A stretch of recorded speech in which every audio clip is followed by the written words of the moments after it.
Ito pa rin po ang Bantay Balota 2025 midterm elections, the RMN News special coverage. Tuloy-tuloy po tayo pagkatapos po ng RMN News Nationwide, the Sound of the Nation, sa mga huling kaganapan po dito po sa loob at labas po ng lalawigan po ng Pangasinan. Ngayon, dakuan muna po natin po si Sir Ermin Garcia Jr., ang ating pong partner sa Punchline. No? At syempre, ang editor-in-chief na po ng ating pong Sunday Punch. Pabati mo na po natin, nasa linya po natin ang importansya po kasi ng pagbabantay po ng media ng makatotohanan na pagbabalita at pag-deliver po ng mga huling kaganapan po sa nagaganap po ngayon na 2025 midterm election. Magandang umaga, Sir Ermin. Pagbati po ninyo. Yeah, good morning. Opo, tapos na. Idol, gusto kayo? Ayos lang po. Ang tanong ko po, tapos na po ba kayong bumoto, Sir Ermin? Tapos na. Senior daw Mabilisan. Oo. Pero kamusta po yung pila po dyan? Yung inyong pong experience po sa pagboto po dyan sa lugar po ninyo? Okay naman.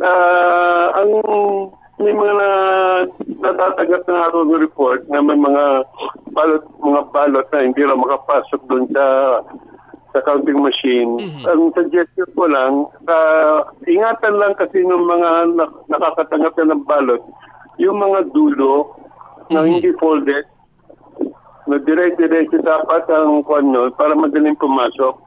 Opo. Ngayon, kung sakaling hindi talaga pumasok kahit paano gawin, kung meron silang telephone with the video, i-video lang nila at kasama yung mukha ng tao para kung sakaling magkaroon na ng investigation, madaling nang itawagan. Correct. Opo. Ganun yun.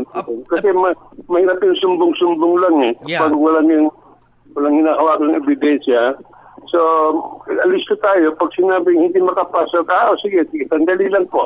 Kunin nyo ng kamera, ipasok nyo. Makikita mo naman. Tama.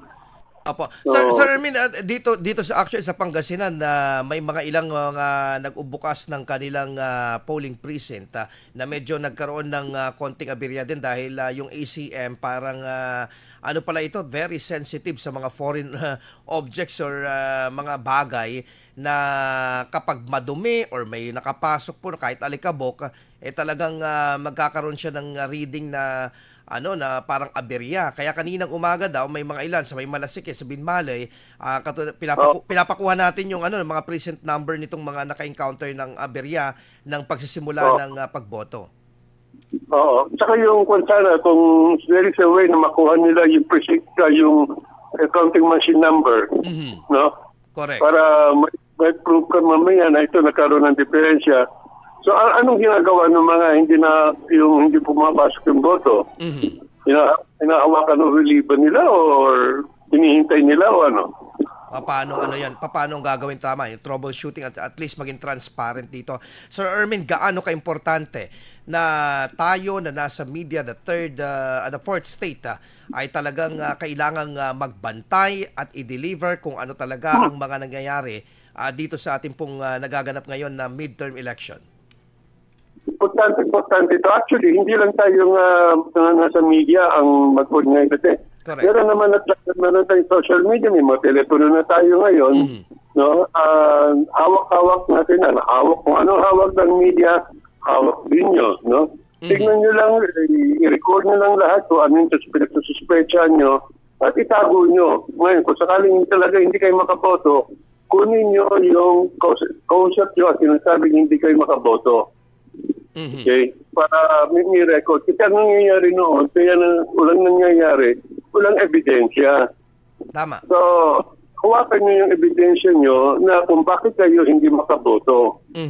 Kaya para may verification mamaya, kung sakasakaling ko, magkaroon ng ruling, yung mga hindi nakaboto kasi biglang nawala yung pangalan at meron palang pangalan, baka hayaan kayong makaboto ulit. Pag hindi nakaboto, parang gano'n. So, hindi lang media ngayon ang pwedeng tumulong dito para magsan natin yung takot natin na baka dayain tayo.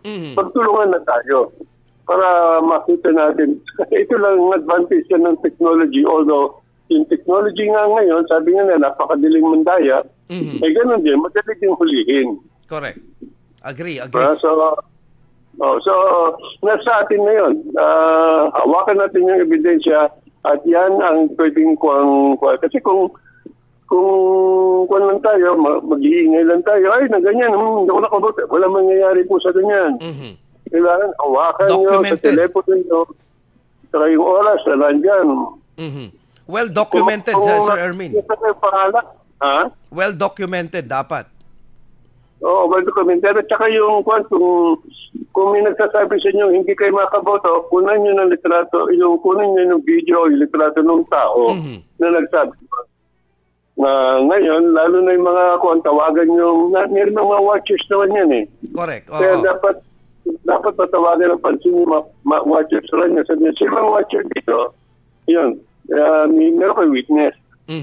And also the PPCRV are very active at NAMFREL and Lente na nandito ngayon. Nakita na rin ako siya kanina eh. So, I hope that will put our mind at ease na there is already a civic effort. Napakadali tayong dayain pero madali rin natin silang huliin ngayon. Okay, tama. Pero anyway, Sir Ermin, siguro panghuli na lang, ito pong nagaganap po na midterm election, gaano ka-importante na mapili po natin na ang tamang mga dapat maihalal sa pwesto, lalo na Dagupan, Pangasinan, Sir Ermin. Yung dito, ang dapat isipin natin dito, yung kapakanan natin, kahit tayo mga taga-Dagupan mismo, no? Kung kanino alam natin kung sino tumutulong at sino naninira at sino nagsisinungaling. Okay?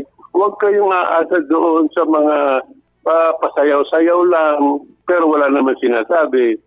No, ako kinakabahan ako sa mga ganun kasi parang sinasabing buto niya ako at your own risk. Kasi wala naman kami sinasabi. Correct. Pag mga gano'n, sabi ko ngayon, pagdating naman sa mga senador, pakiusap ko lang sa inyo,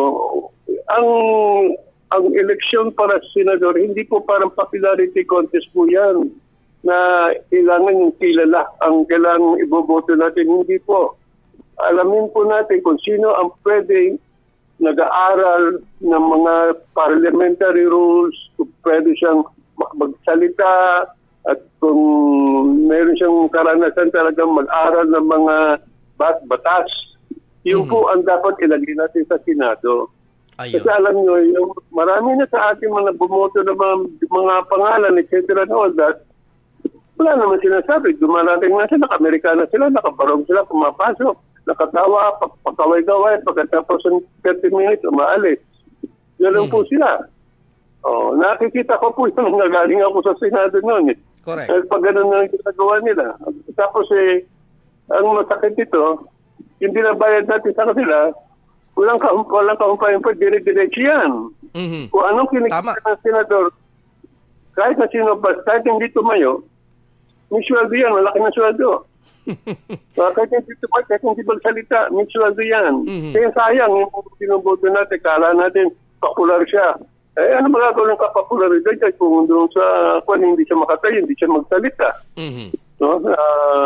Kung magsalita man yan, hindi makasagot pag tinatanong na. Kasi sa Senado kasi, pag nagsalita ka, meron mag-interrogate.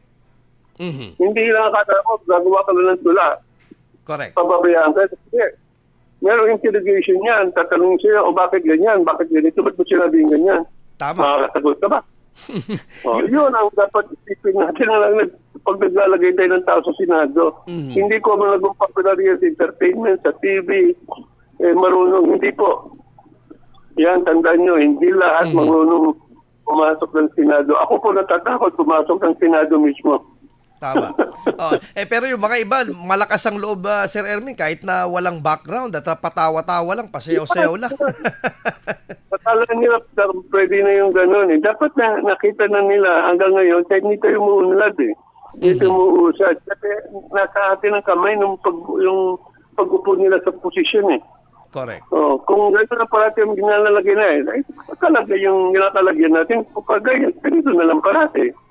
So, kung gusto nyo umunlad ng buhay ng inyong mga anak, mga apo, ay mag-isip-isip na rin kayo. Agree. Huwag na yung dashing usapan. Huwag na yung usapan na, ay naku, kailangan, ay yung, mahal na mahal ko yung artista nito eh. You know, dapat tulungan. Hindi na ito. Pag walang alam talaga sa batas, kalimutan nyo na. Oo, natatawa lang tayo, Sir Erwin, pero nakakakaba ang future natin kung ibibigay natin sa mga kandidato na walang alam pagdating sa batas at mismong simpleng debate hindi alam.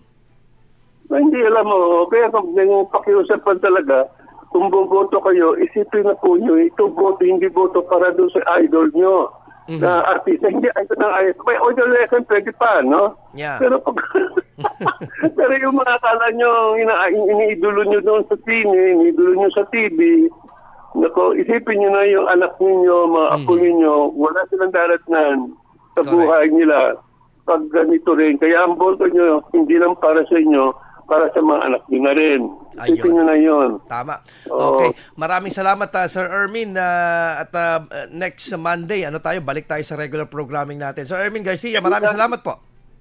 Anytime, Mark. Thank you. Okay, God bless po.